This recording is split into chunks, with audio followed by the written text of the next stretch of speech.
संगमनेर नगरपालिकेच्या या सार्वत्रिक निवडणुकीमध्ये संगमनेर नगरपालिकेची 9 वर्षांनी होणारी ही निवडणूक आहे। 2016 साली ही निवडणूक जी झाली ती 2016 साली झाल्यानंतर 2021ला ह्याची मुदत संपली आणि 2021 पासून 2025 पर्यंत म्हणजे आजपर्यंत आणि इथून पुढे निकाल लागेपर्यंत या नगरपालिकेमध्ये प्रशासक ही नगरपालिका चालवत आहेत। सुरुवातीला संगमनेर उपविभागीय अधिकारी म्हणजेच प्रांत अधिकारी हे प्रशासक होते, परंतु प्रांत अधिकाऱ्यांना प्रचंड कामाचा व्याप असतो आणि म्हणून संगमनेर नगरपालिकेच्या मुख्य अधिकाऱ्यांनाच प्रशासक नेमण्याचा निर्णय शासनाने घेतला आणि पूर्ण या कोविड आणि कोविडच्या नंतरच्या काळापासून प्रशासकांनी ही नगरपालिका चालवली। कोणताही नगरसेवक नव्हता, कोणतेही नगराध्यक्ष नव्हते, कोणत्याही पक्षाचं सत्ता नव्हती। प्रशासकांनी ही नगरपालिका प्रशासकीय पद्धतीनेच चालवली आणि म्हणून ज्या विकासाच्या गोष्टी खऱ्या अर्थाने आपण सुरू केलेल्या असतात त्याला कुठेतरी लाल फितीचा कारभार आल्यानंतर त्याला अडथळे यायला सुरुवात होती। सरकारी काम आणि जरा थांब अशी आपली जी म्हण आहे त्या म्हणीप्रमाणे हे सरकारी काम सुरू होतं। मात्र आता निवडणूक होती आहे। आज निवडणुकीचे अर्ज भरण्याची शेवटची तारीख होती आणि आज 3 वाजेपर्यंत आम्ही आदरणीय लोकनेते बाळासाहेब थोरात साहेब यांच्या मार्गदर्शनाखाली, आदरणीय डॉक्टर सुधीरजी तांबे यांच्या मार्गदर्शनाखाली आज या ठिकाणी 30च्या 30 नगरसेवक आणि नगरसेविकेसाठीचे उमेदवार 15 प्रभागामध्ये आणि नगराध्यक्षाचा 1 उमेदवार असा आज आम्ही या ठिकाणी रिंगणामध्ये उतरवलेला आहे। खरं तर संगमनेरकरांची अनेक दिवसांची एक भावना होती की विधानसभेच्या निवडणुकीच्या नंतर ज्या पद्धतीचं राजकारण या शहरामध्ये आणि तालुक्यामध्ये सुरू झालं, ज्या पद्धतीचं आक्रमण खऱ्या अर्थाने या शहराच्या आणि तालुक्याच्या राजकारणामध्ये आलं, त्याला जर रोखायचं असेल तर एक संगमनेरकर म्हणून सगळे राजकीय विचार बाजूला ठेवून राजकारणाच्या पलीकडे जाऊन आपण एकत्र आलं पाहिजे आणि म्हणूनच आज आम्ही ही निवडणूक लढत असताना संगमनेर सेवा समिती या नावाने एक स्थानिक आघाडी तयार केलेली आहे।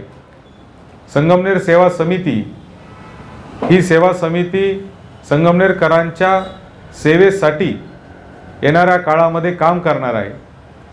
संगमनेर सेवा समिती ही या शहराचं जे पुढच्या 50 वर्षाचं व्हिजन ठेवून, पुढच्या 5 वर्षाचा रोडमॅप ठेवून, दरवर्षी काय काम करायचे ते ठरवून, पहिल्या 100 दिवसामध्ये काय काम करायचे ते ठरवून एक नियोजनबद्ध विकास या शहराचा करण्याचा मानस या संगमनेर सेवा समितीने ठेवलेला आहे।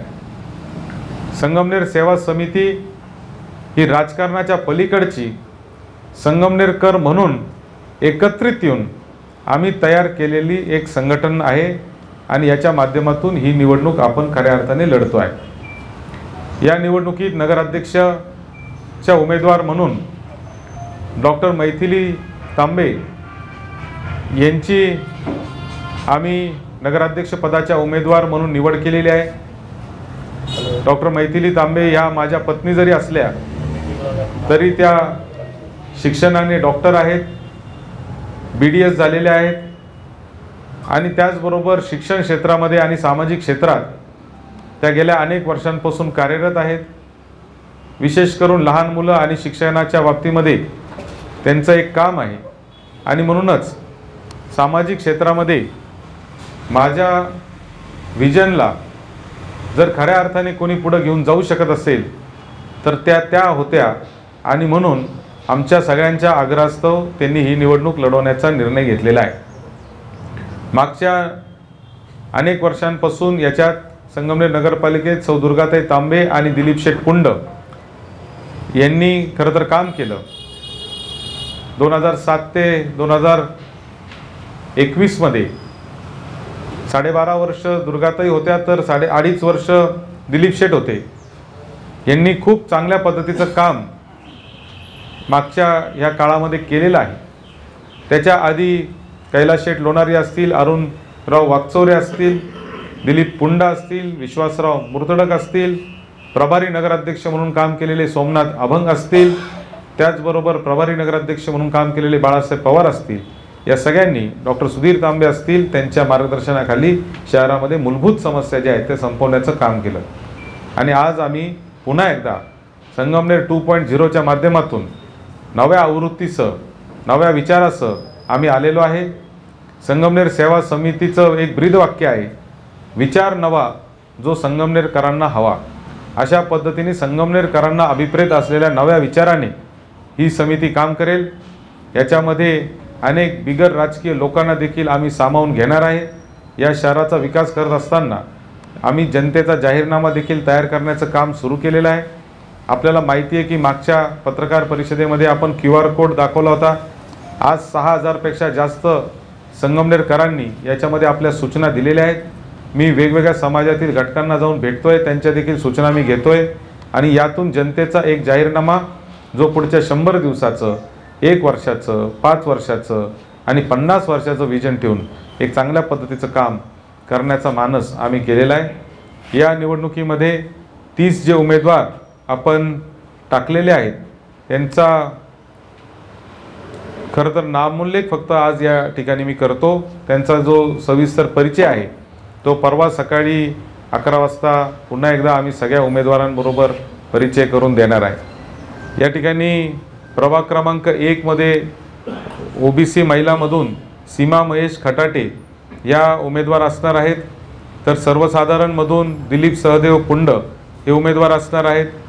प्रभाग 2 मध्ये शेड्यूल कास्ट रिझर्व म्हणजे मागासवर्गीय राखीव हा वॉर्ड असल्याने तिथे भारत चंद्रभान बोराडे हे आमचे उमेदवार असणार आहेत, तर सर्वसाधारण महिलेमध्ये अर्चना सुभाष दिघे या आमच्या उमेदवार असणार आहेत।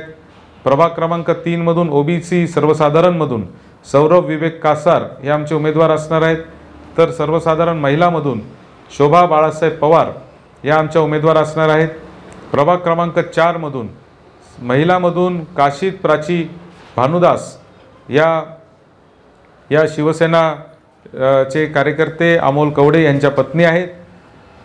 महाविकास आघाडीमधले जे घटक पक्ष होते म्हणजे उद्धव बाळासाहेब ठाकरे गटाचे काही सदस्य असतील, राष्ट्रवादी काँग्रेस पक्षाचे काही असतील किंवा समविचारी जे पक्ष किंवा जे लोक आमच्या सोबत येऊ शकत होते, सगळ्या राजकीय पक्षाच्या लोकांना आम्ही सामावून घेण्याचं काम खऱ्या अर्थाने केलेलं आहे। इथून पुढच्या काळात देखील आम्ही ते करणार आहे। याच्यात सर्वसाधारणमध्ये किशोर हिरालाल पवार हे उमेदवार प्रभाग क्रमांक 4 मध्ये असणार आहेत। त्याचबरोबर प्रभाग क्रमांक 5 मधून अनुराधा निलेश सातपुते या डॉक्टर आहेत, त्या उमेदवार आहेत, तर सर्वसाधारणमधून विश्वासराव मुर्तडक हे उमेदवार असणार आहेत। 6 मध्ये महिलामध्ये वनिता संजय गाडे या आमच्या उमेदवार असणार आहेत। खरं तर संजय गाडे हे स्वतः इच्छुक होते, ते अत्यंत धडाडीचे कार्यकर्ते आहेत, परंतु त्यांना आम्ही विनंती केली आणि त्यांना विनंती करून त्यांना महिला उमेदवार देण्यासाठी आम्ही विनंती केली, त्याच्यातून त्यांची उमेदवारी आली। अशा अनेक लोकांनी खरं तर मनाचा मोठेपणा या निवडणुकीमध्ये दाखवलेला आहे। त्याच्यानंतर त्या प्रभाग क्रमांक 6 मध्ये सर्वसाधारणमध्ये गजेंद्र अभंग आहेत, प्रभाग क्रमांक 7 मध्ये सर्वसाधारण महिलामध्ये मालती धनंजय डाके आहेत, तर सर्वसाधारणमध्ये नितीन बाजीराव अभंग आहेत। 8 नंबरमध्ये दीपाली जीवन पंचारिया, तर गणेश रंगनाथ गुंजाळ हे उमेदवार आहेत। प्रभाग क्रमांक 9 मध्ये अमजद खान उमर खान पठाण, ज्यांना 5680 नावाने ओळखलं जातं, ते आहेत. तर सर्वसाधारण महिलामधून विजया जयराम गुंजाळ या उमेदवार आहेत. प्रभाग क्रमांक 10 मधून बेग शकीला इलियास बेग या उमेदवार आहेत. तर सर्वसाधारणमधून नूर मोहम्मद शेख हे उमेदवार आहेत. प्रभाग क्रमांक 11 मधून ओबीसी मधून सरोजना संदीप पगडाल या स्वतः DMLT पॅथॉलॉजिकल लॅब चालवणाऱ्या डॉक्टर आहेत, त्या उमेदवार आहेत. तर सर्वसाधारणमध्ये डॉक्टर दानिश शेख हे उमेदवार त्या ठिकाणी असणार आहेत. प्रभाग क्रमांक 12 मधून किशोर बद्रीनारायण टोकसे आहेत. तर सर्वसाधारण महिलामधून प्रियंका श्रीपाल शहा, ज्या संगमनेर मर्चंट बँकेमध्ये मॅनेजर म्हणून काम करतात, अशा प्रियंका शहा इथं उमेदवार असणार आहेत. 13 मधून कविता अमर कतारी उमेदवार आहेत. तर शैलेश राजगोपाल कलंत्री उमेदवार आहेत. 14 मधून सर्वसाधारण महिलामधून नंदा मुकुंद गरुडकर आहेत. तर प्रसाद जयवंतराव पवार हे सर्वसाधारणमधून उमेदवार आहेत. आणि प्रभाग क्रमांक 15 मध्ये मुजीब लाला शेख, मुजीब लाला पठाण आणि सर्वसाधारणमधून पठाण नसीबानो इसाक खान हे उमेदवार खरं तर असणार आहेत. या निवडणुकीमध्ये आपण 11 अनुभवी चेहरे आहेत, तर 19 नवीन चेहरे देण्याचा प्रयत्न केलेला आहे.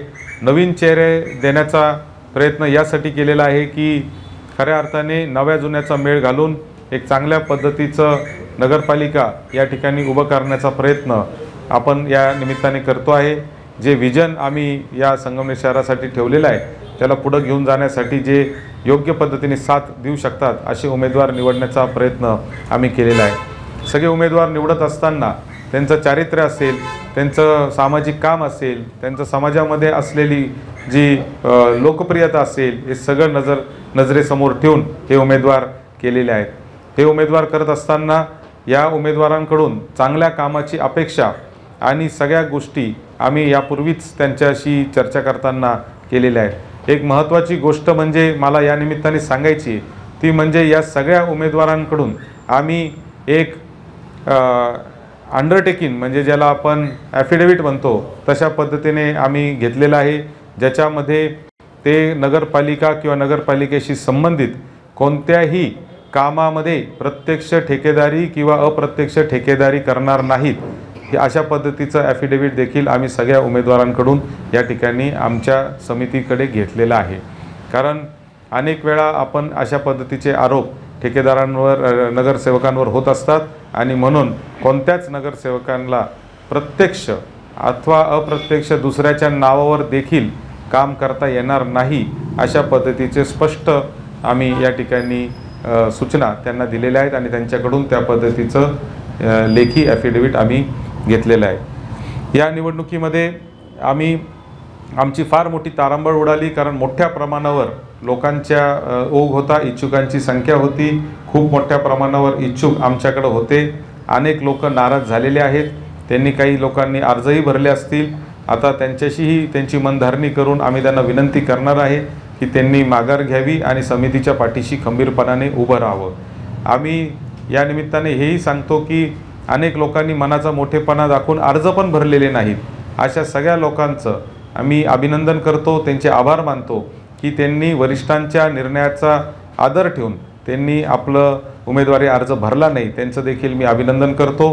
ज्यांनी उमेदवारी अर्ज भरला असेल त्यांना देखील मी आपल्या निमित्ताने आवाहन करतो की त्यांनी या वरिष्ठांच्या आणि समितीच्या निर्णयाचं खरं तर आदर ठेवून आपण या निवडणुकीतून माघार घ्यावी आणि समितीच्या उमेदवारांना पाठिंबा द्यावा.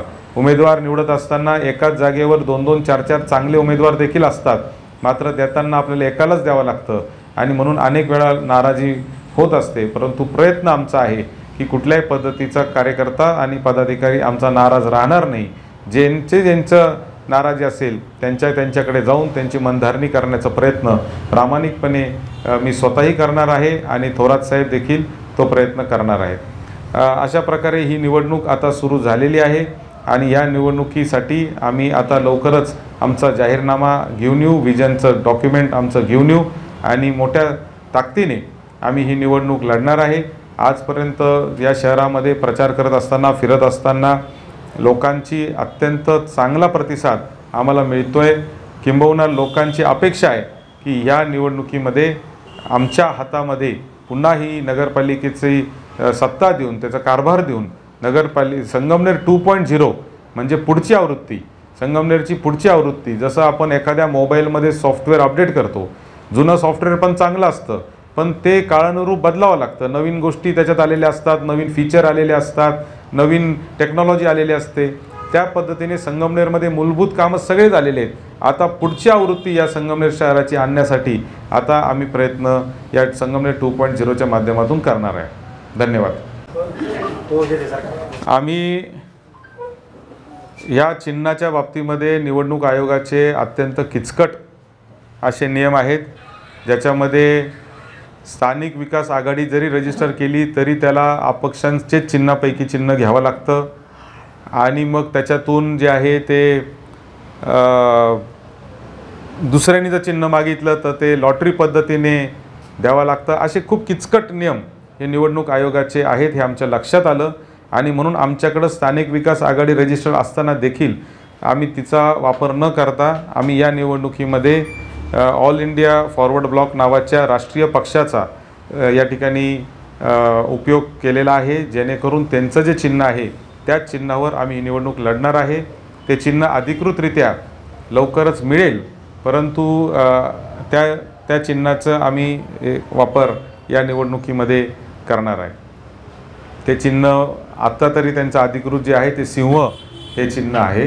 आता ते अधिकृतरित्या आम्हाला जेव्हा कळवलं जाईल तिथून पुढं आम्ही त्याचं प्रचार चालू करू.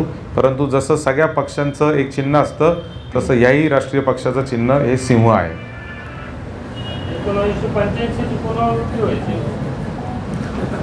आता तुम्हाला काहीतरी बातमी पाहिजे म्हणूनच तर केलंय ते. तुमच्या श्यामभाऊंच्या याला थोडी चालना देण्यासाठी येते. संगमनेर सेवा समिती नावानीच आमची आघाडी आहे आणि त्या नावानीच आम्ही काम करणार आहे. ठीक आहे, काहीच प्रश्न नाही राव, तुमचे कमाल आहे. सगळे उत्तर देऊन टाकले, तुम्ही प्रश्नच ठेवले. हा तरी पण विचारा की काहीतरी, का मी विचारू तुम्हाला? तुम्ही काहीच प्रश्न विचारत नाही. यादी देतील ना, उमेदवारांची यादी आपल्याला मिळेल. उमेदवारांचा परिचय मी परवा सकाळी 19ला सकाळी 11 वाजता आपल्याला सगळ्यांना करून देणार आहे. 11-12च्या दरम्यान त्यावेळेस आपल्याला निरोप देऊ. त्यावेळेस उमेदवारांचा सगळ्यांचा परिचय एकत्रितपणे आम्ही त्यांना आपल्यासमोर आणणार आहे.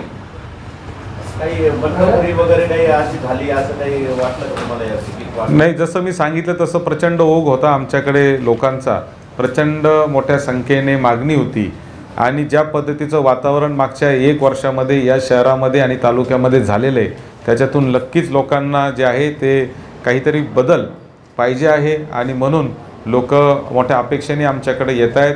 मोठा प्रतिसाद आम्हाला होता आणि त्यामुळे मोठी इच्छुकांची मागणी होती. त्यामुळे थोड्या बहुत प्रमाणात याच्यामध्ये काही लोक नाराज आहेत. ज्यांनी अर्ज भरले असतील त्यांना आम्ही व्यक्तिशः विनंती करून ते अर्ज मागे घेण्याची विनंती करणार आहे. ज्यांनी भरले नसतील त्यांना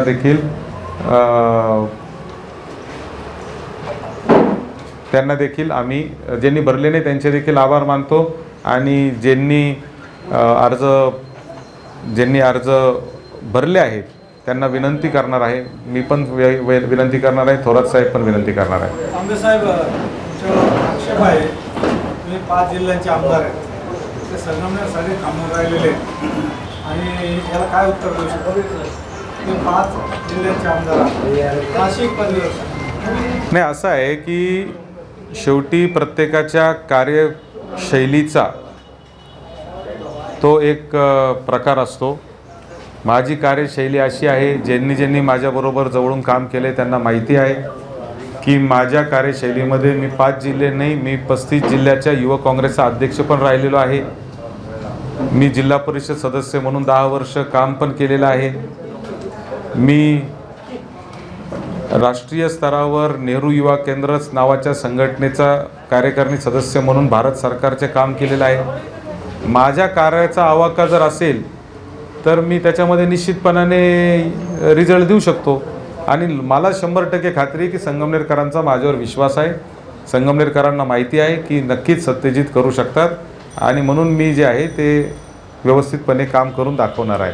मला ही काम करण्याची संधी आहे आणि मला ते काम करून दाखवायचं आहे. दादा, पुढच्या ज्या स्थानिक स्वराज्य संस्थांच्या निवडणुका आहेत, जिल्हा परिषद, पंचायत समिती, काही संगमनेर सेवा समितीच्या मार्फतच लढवल्या जातील. आता ती निवडणूक जाहीर झाल्यानंतर त्या विषयावर बोलू. आज जी निवडणूक झालेली त्याच्याबद्दल आमचा जाहीरनामा 22 तारखेला येणार आहे. दादा, संदीप भाऊ खताळ हे तुमच्याकडे कार्यरत तुमच्या संस्थेमध्ये आणि त्यांच्या मिसेस नगराध्यक्ष पदासाठी उभे आहे, तेही तुमच्या संस्थेत कार्यरत आहे. तर या निवडणुकीकडे तुम्ही कसं बघताय? नाही, असं आहे की पहिली गोष्ट तर लोकशाहीमध्ये प्रत्येकाला निवडणूक लढण्याचा अधिकार आहे. त्यामुळं कोण निवडणूक लढतं आहे हे मला माहीत नाही अजून, तर मी काय बघितलं नाही कोणी कोणी फॉर्म भरलेले आहेत. पण एवढंच मला कळतं की अनेक लोकांनी फॉर्म भरलेले आहेत. आता ते काय आहे ते लवकरच कळेल. पण प्रत्येकाला निवडणूक लढण्याचा अधिकार आहे आणि त्याच्यामुळे नक्कीच मला असं वाटतं की प्रत्येक उमेदवार ज्यांनी ज्यांनी निवडणुकीचा अर्ज भरला त्याचं मी स्वागत करतो. त्याबद्दल माझ्या मनामध्ये कुठलंही भावना असण्याचं काही कारण नाही. हे एक गोष्ट निश्चित आहे की संदीप खताळ जे आहे ते माझे मित्र होते, लहानपणापासूनचे माझे सहकारी होते आणि माझ्या सामाजिक, राजकीय, शैक्षणिक जीवनात किंबहुना जे माझ्याबरोबर शाळेत होते, जे माझ्याबरोबर कॉलेजला होते, अशा सगळ्या आमच्या मित्रांना माहिती आहे की त्याचं आणि माझं काय प्रकारचं बॉन्डिंग होतं. आणि म्हणून माझं बॉन्डिंग कसं होतं आणि इतरांचं बॉन्डिंग कसं होतं हा सगळा आता माहिती काढण्याचा विषय आहे. त्याच्याबद्दल मी अधिक खोलामध्ये जाणार नाही. पण मी एवढंच सांगतो की कोणीही निवडणूक लढवत असेल तर मी त्याचं स्वागत करतो. लोकशाहीमध्ये प्रत्येकाला अधिकार आहे आणि त्याचं आम्ही स्वागतच करतो.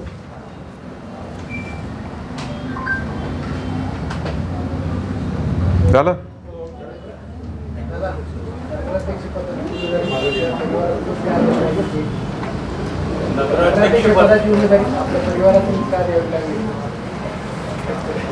नाही, आपल्याला माहिती आहे की वर्षानुवर्ष जे आहे ते या शहराच्या सामाजिक, राजकीय जीवनामध्ये आमच्या परिवाराचं योगदान राहिलेलं आहे. आमचा परिवार त्याच्यात सक्रिय राहिलेला आहे.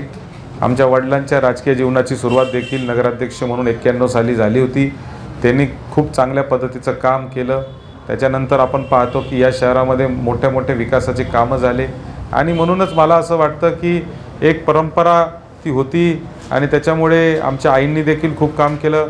आणि खरं तुम्हाला असं सांगायचं म्हणलं तर व्यक्तिशः ज्यावेळेस 2007ला मी जिल्हा परिषद सदस्य झालो, 2007ला, त्याच वेळेस माझ्यासमोर 2 पर्याय होते की नगरपालिकेला उभं राहायचं की जिल्हा परिषदेला उभं राहायचं. आणि मी त्यावेळेस निर्णय घेतला की जिल्हा परिषदेला उभं राहायचं, कारण माझ्या काही मित्रांनी मला असं सांगितलं, सहकाऱ्यांनी, की ग्रामीण राजकारणापासून तू सुरुवात केली पाहिजे. जिल्हा परिषदेला उभं राहिलं तर थोडं जिल्ह्यामध्ये देखील तुझं म्हणजे सगळ्यांबरोबर ओळख होईल, त्या पद्धतीचं राजकारण होईल, त्याचा मला खूप फायदा देखील झाला. पण माझी त्यावेळेसपासूनची इच्छा होती की मी नगराध्यक्ष व्हावं आणि या शहरामध्ये काहीतरी नगरविकासाचे कामं करून दाखवावे अशी माझी इच्छा होती. आणि मला असं वाटतं की आता माझी पत्नी डॉक्टर मैथिली या ठिकाणी निवडणूक रिंगणामध्ये आहे आणि तिच्या माध्यमातून, कारण ती जितकं माझं विजन समजू शकते, तिला जो माझ्या कामाची पद्धत माहिती आहे, मला कसं काम करायचं असतं हे जे तिला जेवढं माहिती आहे, मला असं वाटतं की ती माझी उत्तम सहकारी म्हणून या नगरपालिकेमध्ये काम करेल आणि माझं विजन जे आहे, मला जे काम करायचं आहे ते उत्तमरित्या या शहरामध्ये ती राबवेल आणि संगमनेर 2.0च्या माध्यमातून म्हणजे महाराष्ट्राला हेवा वाटावा असं संगमनेर आम्ही येणाऱ्या काळामध्ये तयार करू. माजी नगराध्यक्ष सौ दुर्गाताई तांबे यांनी आज उमेदवारी अर्ज भरलेला आहे. मग नाही, अधिकृत उमेदवार आमच्या डॉक्टर मैथिली तांबे आहेत, परंतु तांत्रिकदृष्ट्या आपण कायमच एक अजून अर्ज भरत असतो. अर्जात काही गडबड झाली किंवा काही तांत्रिक प्रॉब्लेम आला तर त्यासाठी, आणि म्हणून तो अर्ज दुर्गाताई तांबेंचा आहे, परंतु अधिकृत उमेदवार आमच्या डॉक्टर मैथिली तांबे आहेत. आज आता तुम्ही म्हटले की डॉक्टर मैथिलीताई जेवढं तुम्हाला समजू शकतात तेवढं ते कोणी समजू शकत नाही, मग आई का नाही समजू शकत? नाही, आमच्या परिवारामध्ये कामाची पद्धत ही कायम आहे आणि जी आपल्याला देखील माहिती आहे. मी गेले इतक्या वर्षांपासून आमच्या आई तिथे नगराध्यक्ष आहेत. तुम्ही सगळेजण नगरपालिकेमध्ये या ठिकाणी जात होते, वार्तांकन करण्यासाठी, बातम्या घेण्यासाठी जात होते, पण तुम्ही कधी मला नगरपालिकेच्या कोणत्याही अधिकाऱ्याच्या केबिनमध्ये किंवा नगरपालिकेमध्ये कधीच पाहिलं नसणार आहे. मी आजपर्यंत नगरपालिकेत फक्त आयुष्यात 2दाच गेलेलो आहे. ते पण मी आमदार झाल्यानंतर 2 बैठका घेतल्या होत्या आणि प्रशासक राज होता त्यावेळेस.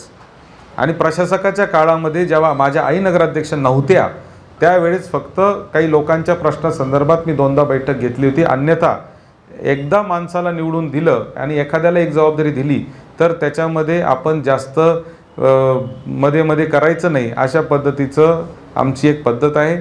आणि म्हणून मी त्या नगरपालिकेमध्ये माझ्या आई असताना देखील खूप लक्ष घालत नव्हतो. त्याचं कारण ते आहे. पण मला एक गोष्ट सांगायची आहे की त्यांनी अत्यंत चांगलं काम केलं. जे मूलभूत प्रश्न होते, आज पाण्याचा प्रश्न संगमनेर शहराचा मिटला आहे. अहो नुसता संगमनेरचा मिटला नाही तर संगमनेरच्या नावावर दुसऱ्या गावांच्या नगरपालिकेच्या निवडणुका व्हायला लागल्यात. इतका संगमनेरचा आदर्श मॉडेल पाण्याच्या बाबतीत तयार झालेला आहे. दुसरा महत्त्वाचा मुद्दा म्हणजे जो प्रमुख रस्ता आहे आपला, ज्याला आपण कॉलेज रोड म्हणायचो त्याला आता लक्ष्मी रोड आपण म्हणतो, तो रस्ता अत्यंत चांगला झालेला आहे. पण मागच्या 2 वर्षात या शहरातल्या रस्त्यांची दयनीय अवस्था झालेली आहे. अत्यंत वाईट पद्धतीचे रस्ते आहेत. मागच्या 1 वर्षामध्ये या शहरातील रस्त्यासाठी 1 रुपयाचा निधी देखील आलेला नाही, ही वस्तुस्थिती आहे. आणि जे निधी आले ते मागच्या 2-3 दिवसापूर्वी आले. आचारसंहिता लागल्यानंतर ते निधी आले आणि मी सहज माहिती घेतली असता त्या खात्यावर निधीचा GR तर निघाला पण निधी 1 रुपया पडलेला नाही. जर कोणाला शंका असेल तर माहितीच्या अधिकाराखाली त्याने अर्ज करावा नगरपालिकेत आणि माहिती काढावी की जे 10 कोटी रुपयाचे निधी आलेत त्याचा निधी किती जमा झाला हे तुम्ही माहितीच्या अधिकाराखाली अर्ज काढून मला उत्तर द्यावं अशी माझी विनंती आहे. दुसरा महत्त्वाचा मुद्दा गार्डन. 35 गार्डन आज शहरामध्ये आहेत. आबाल वृद्ध ज्येष्ठ नागरिक सगळे त्या गार्डनमध्ये जात आहेत, आनंद घेत आहेत. आमच्या आईंच्या काळामध्ये कचऱ्याचं व्यवस्थापन, घनकचऱ्याचं व्यवस्थापन, ओला कचरा, सुका कचरा, घंटागाडी, त्याच्यातून होणारं सगळं नियोजन, वृक्षारोपण, झाडं, 27 कोटीचे बक्षीस मागच्या 10 वर्षामध्ये संगमनेर नगरपालिकेला भेटलेत आणि सगळ्या पक्षांच्या सरकारच्या काळात भेटलेले आहेत. भारतीय जनता पार्टी सरकारच्या काळात पण भेटलेला आहे, शिवसेनेच्या सरकारच्या काळात पण भेटलेला आहे, काँग्रेस राष्ट्रवादी महाविकास आघाडीच्या काळात पण भेटलं आहे. म्हणजे कोणतंही सरकार आलं तर संगमनेरला स्वच्छतेच्या बाबतीमध्ये ते नाकारू शकत नाही, ही वस्तुस्थिती आहे. त्याही कचऱ्याची अवस्था मागच्या 4-5 महिन्यात अत्यंत वाईट झालेली आहे. सगळीकडे कचराच कचरा दिसतो आहे आणि त्याला एकमेव कारण आहे का मागच्या 4 महिन्यामध्ये 4 CO या चीफ ऑफिसर या नगरपालिकेत झालेले आहेत. त्याच्यामुळं जो येतो CO तो इथून कधी परत जाईल अशी त्याची भावना असते. एक CO तर 2 दिवसासाठीच आले होते आणि 2 दिवसात फक्त 2च तास ते ऑफिसमध्ये बसले. त्यामुळे ही सगळी परिस्थिती आहे ती बदलायची आहे आणि त्याच्यासाठी मला असं वाटतं की मी निश्चितपणे ती बदलू शकतो. 2.0च्या माध्यमातून किती तुमच्यापर्यंत नागरिक पोहोचले आणि काय म्हणणार आहात यावर? नाही, मी सांगितलं तसं 6-7 हजार नागरिकांनी आत्तापर्यंत ऑनलाईन पद्धतीने माझ्याकडे फॉर्म भरलेले आहेत. त्याचबरोबर मी विविध समाजातील घटकांमध्ये जाऊन स्वतः प्रत्यक्ष त्यांच्याशी संवाद साधतोय आणि मला खात्री आहे की चांगल्या पद्धतीचं जाहीरनामा जो आहे तो 22 तारखेला आम्ही देऊ. या अगोदर अधिकारी म्हणायचे की संगमनेरला आम्हाला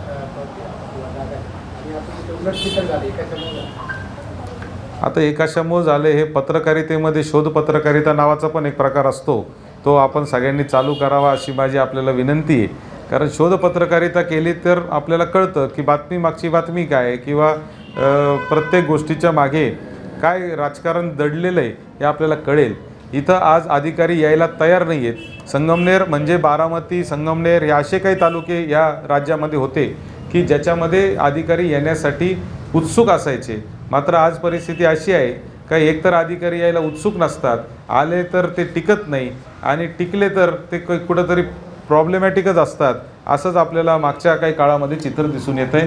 त्याचे कारणं काय हे संगमनेरकरांना आता कळालेले, ते माझ्याच तोंडून आले पाहिजे असं काही गरजेचं नाही. साई दृष्टी नेत्रसेवा चष्माघर अकोले शहरातील सर्व अत्याधुनिक सुविधा उपलब्ध असलेले एकमेव अद्ययावत शोरूम म्हणजेच साई दृष्टी नेत्रसेवा चष्माघर. आमच्याकडे Titan, Fastrack, Puma, Oakley, Velocity, CK, Rayban, ID, Vogue, Police, Stepper, Scott, Carrera, Tommy Hilfiger, Killer, Crizal, Zeiss, Prime, Bronzer, Yash, Bausch and Lomb, Johnson and Johnson, Alcon आदी कंपन्यांच्या फ्रेम्स, सनग्लासेस, लेन्सेस व कॉन्टॅक्ट लेन्सेस योग्य दरात उपलब्ध. तसेच Titan company लेन्सेसचे एकमेव अधिकृत विक्रेते. आता अकोल्यात प्रथमच ऑटो मशीनद्वारे चष्म्याची रोबोटिक फिटिंग. प्रोग्रेसिव्ह चष्म्यासाठी डोळ्यांचे व चष्म्याचे अचूक मोजमाप करण्यासाठी जाईस कंपनीचे सॉफ्टवेअर असलेला ॲपल कंपनीचा टॅब, तज्ज्ञ ऑप्टोमेट्रिस्टकडून कॉम्प्युटरद्वारे डोळ्यांची मोफत तपासणी, डोळ्यांची मायक्रोस्कोपिक तपासणी, काचबिंदूचे अचूक निदान करण्यासाठी डिजिटल टोनोपेनद्वारे डोळ्यांचे इंट्राऑक्युलर प्रेशर मोजणे, पॅकीमीटरद्वारे बुबुळाची जाडी मोजणे, कॉन्टॅक्ट लेन्सेसच्या अचूकतेसाठी कॅरेटोमीटरद्वारे बुबुळाचं मोजमाप करणे आदी अत्याधुनिक सुविधा उपलब्ध असलेले अकोले शहरातील एकमेव चष्माघर. आपल्या अनमोल डोळ्यांच्या समस्येसाठी बिर्ला आय हॉस्पिटल नाशिक यांच्या माध्यमातून तज्ज्ञ डॉक्टर दर गुरुवारी सकाळी 10:30 ते 3:30 पर्यंत साई दृष्टी नेत्रसेवा चष्माघर इथे उपलब्ध राहतील. आमचा पत्ता साई दृष्टी नेत्रसेवा चष्माघर, अकोले बसस्थानकाच्या मागील बाजूस, जय महाराष्ट्र हॉटेलच्या पाठीमागे, अकोले, तालुका अकोले, जिल्हा अहमदनगर. संपर्क 91 36 52 93 93.